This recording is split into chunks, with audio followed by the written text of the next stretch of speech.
many of us in the room, this is a call that we've created, as Dana said, not to be punitive. In my years at the Vita, there's, get up and go get your calls, and this is not that call. So, number one, we invite anyone, and we'll send a generic invite to the whole division. If you want to get on the call, you're more than welcome to. So, what the call is designed to is to share BDPs. So, for me and my clinic, we have a lot of success early. We had another issue that kind of catapulted us to start this even before it became on the radar about 3 years ago. So when Dana called me first, we got to that and we started sharing things. And what we could do, we started developing a call, and then lo and behold, as we as a village pulled together, as a division pulled together, we started sharing the BDPs. So the first category that we could kind of put a group of BDPs in is really to adapt the culture of rescheduling. So from a very strong clinical sense, and we know that the more treatments our patients have, the healthier they will be. Do we not all agree with that? Show of hands, do we all agree? So coming from that small bit of truth that we all know that we do every day, in our clinic we added a motto that we've shared on the call and will continue to share: some treatment is just simply better than none. So when it came to adopting the culture, we started wanting to call patients back. We all have tight schedules, clinics. My clinic's 32-chair facility. We have 192 patients. We have 4-shift nocturnal. We are at wit's end. We're putting patients in the water room to treat them, where we can stick them. But what we found out is even though we don't have a traditional open schedule, we then open it up to getting them in for 30 minutes or an hour. So just really adopting the culture and understanding that. We've had other BDPs about the letter of intent, send it out to patients and their family members, urging them to come, or else we may have to move their schedule around, because we do know that the missed treatments also throws a monkey wrench into your day-to-day scheduling. Then Dana really honed in on snappy cleanup. So there's been a lot of things from the village level that we've shared, how to clean up snappy, and just by a lot of clinics doing that alone, we saw a lot of improvement. So being able to clean up snappies, assigning mistreatments, properly documenting them, the treatment logs, et cetera, et cetera. So that was huge, along with reviewing the mistreatment report. The last thing was just the Adopt Start Smart initiative, which really helps us to look further down the line. We all know, same thing with Kidney Smart. If our patients come in more educated, down the line, they're going to be tremendously more compliant with all of their treatments, and obviously have the best chance to be healthier down the line. So the Smart Start initiative, the Kidney Smart, are great for the longevity component. So we have short-term and now long-term BDPs to help with this treatment, which will help with hospitalization. So I just want to say something. Can I go back on? I just want to say something about the erroneous mistreatments. We have worked way too hard for our numbers to start going back up. So we got ourselves down to about 6.2. We're like, oh, this is great. All of a sudden, we're starting to go up 6.4. And I sent the email twice, friendly reminder, please, you guys, you have from the 1st to the 6th to make your change, to do your fixes. If you try to fix anything in the middle of the month, garbage, it just comes back. So the email tells you there how to do it. It's in the email, but you must do it when the month closes first, and then you go and then you do your fixes.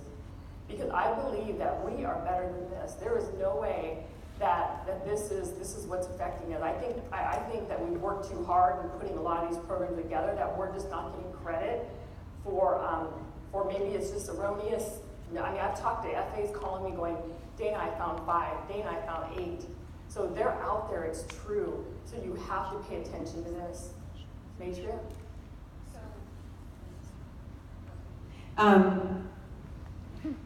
One of you guys might know about, this question came up before, so shortened treatment versus no treatment at all. What is the minimum treatment that is therapeutic? Like I know for PD, solution dwelling, hour and a half is minimum therapeutic. Otherwise you're just throwing a solution down the drain. What's the minimum therapeutic time? You know, I don't know if there's actually a minimum, but I mean, if we've got someone who's got a potassium that's high, every time that blood goes through the dialyzer, we are doing some dialysis. If you've got a patient that can come in for an hour and we can at least get the fluid off, that could save you a hospitalization. You know, we can remove some potassium, that could save us a patient from going to the hospital. I'm not advocating that we should just bring everybody in and give them a 30-minute treatment or give them a 1-hour treatment. But if that's all you have versus them ending up in the hospital, wouldn't we be better off just offering that? And a lot of times we can talk with our physicians and say, look, I don't have a 4-hour spot, but I do have an hour spot, and I can at least dialyze them and get the potassium down, or I can pull some fluid off. Because some of our patients, we leave them on that edge, and maybe you can't pull 4 kilos off, but a couple kilos, even a kilo would save them from going into the hospital. So that's where we're looking at that. So, Grady, at what point is the letter of intent appropriate? So if you have a first shift patient, what is the BDP for that? So the BDP is around, so just to back up, so the letter of intent, and this is all aimed at patients who are pretty much non-compliant when it comes to treatment. So what we've seen a lot of clinics do is kind of wait to about the 2 to 3 in a row, or 2 to 3 within 4 to 5 treatments. So we're talking about once they start missing 50% or more of their treatment, that's when the letter. And the other thing is that you know your patients better than I do in your clinic. So especially if you know that that patient is kind of going off on a trend that's not their normal, then you may want to use the letter of intent sooner than what we would normally recommend. But usually we're looking at about 50% of treatments within a week or 2. The reconciliation process, the erroneous treatment student, the reconciliation process, is there a way of getting that stopped? I mean, are we working with IT to stop that process? Yes, IT is telling us July. And apparently this was going on before we even knew it. Galaxy actually jumped on it first, and of course it kind of went out and Sarah knew about it, and they were able to drop by 1%. So I believe that we got erroneous out there. And if we all look at that report, because you should be reviewing your snappy reports to make sure that who came, what's right, what's not right. Chris? So being an FA in acutes, I think one of the bigger problems, I'm looking around the room, I don't see anybody from acutes here. And that bothers me because there should be that bridge to the gap between acutes and in-center. It's awful. So I had several nurses in acutes call me and say, this patient's access is this, or this patient's fluid is that. I said, did you call the clinic? Did you call the clinic? Does anybody know who the clinical coordinators are in Sacramento at Methodist? Mercy? I just don't understand why acutes and us are so divided. So I think that would help too. And I think that Lori Sorensen has actually talked with Seth a little bit about that and trying to figure out how do we coordinate together.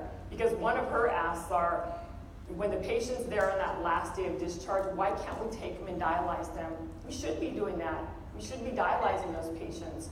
And so that is something that we really have to work on, is coordinating that. Great call on Chris. So as we move through and just kind of go an overview, this is where we were at for the year to date, with gold medal going to region number 3, silver to region number 1, and lo and behold, bronze, region number 2. So this is the cumulative year-to-date numbers for all of our missed treatments. And there are the actual numbers there that you can see. So the work that Dana pointed out, when we first got into this, we were, as a division, we were 7.4, 7.5, and we have drove it down over the last year, and we started out in 2018 at 6.2, so about 1.2%, which is huge movement that we had. So it was obviously all done by all of you in the room. So region number 1, we want to give some recognition to Florida.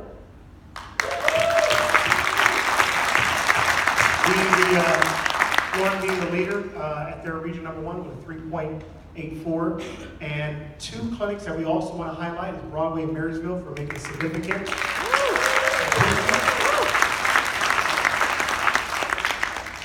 and Dana, where is she? I got Dana. Is Dana, microphone? Yep. And Dana's going to share you some things about her clinic. Hi everyone. So I don't know, Broadway's a de novo, so I've had some issues with mistreatments because of false generation or snappy issues, I guess. So a couple of things that we did were we run the report as soon as the end of the month. I run my mistreatment and I just glance. So I'm not going through every single patient, every single treatment, but I'm saying if there's someone over 4 or 5 treatments, I'm zeroing in.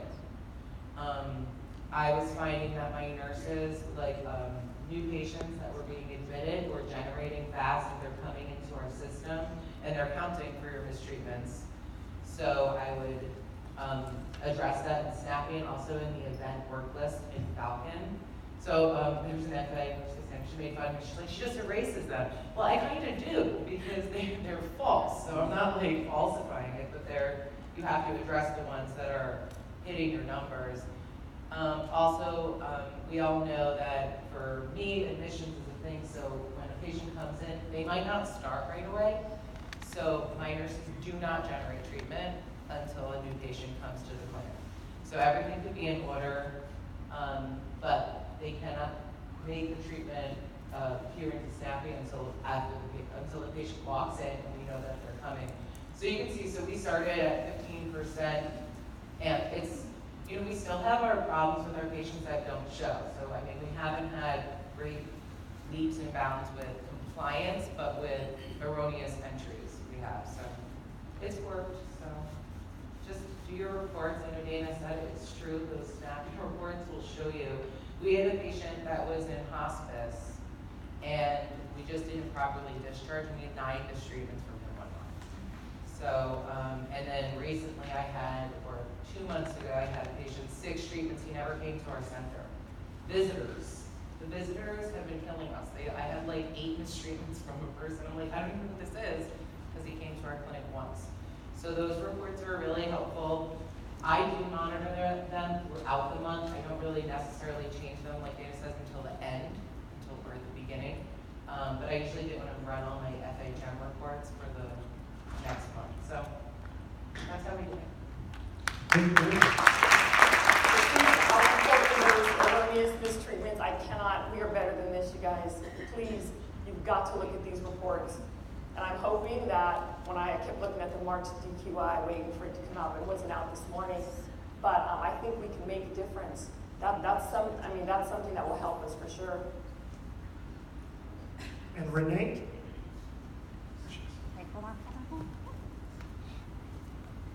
Alrighty, I made a list because I was thinking about this. It's really creating a culture on your team that just no patient can slip through the crack. You're just going to find a way to get them in. And our RNs absolutely just have to talk to the patients. So it's coming at that conversation of, oh, great, okay, you're not going to be here. Okay, well, the tech's thinking about, oh, I can set up my next machine. It's more of, how do I get this patient in the door? And just driving the thought of focus on customer service and the point of why we're in dialysis. Educating the team on the fact that this patient is going to get sicker and sicker, and the hospital readmission rates and those things that happen when they do mistreatment. The other thing is we had 2 other events that we had changed. We had some patients scheduled 4 days a week, and that 4th treatment just never really was happening. So we've changed that 4th treatment that it can be a PRN, and so we've missed that trend is trending down. The other is we have some patients that get admitted to dialysis that have really no intent of attending.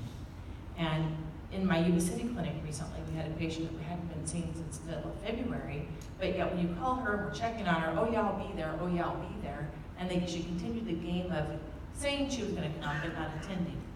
And so we did we had a conversation with her physician, engaged his participation, and essentially the patient is choosing to withdraw from treatment. It's not just kicking her out of the clinic, it's her choice of not attending any longer. So you go through the process of writing your letter of intent, you go through the process of inviting her to IDT, you make the appointments, you make the phone call so she knew about the appointment, and you discharge the patient. Now the patient's welcome to return anytime she wants, it's not a behavioral problem, but she just simply isn't attending, so she's choosing to withdraw. So that makes a big difference too, is you get the ones who aren't really coming, you get them off the phone. Thank you. So again,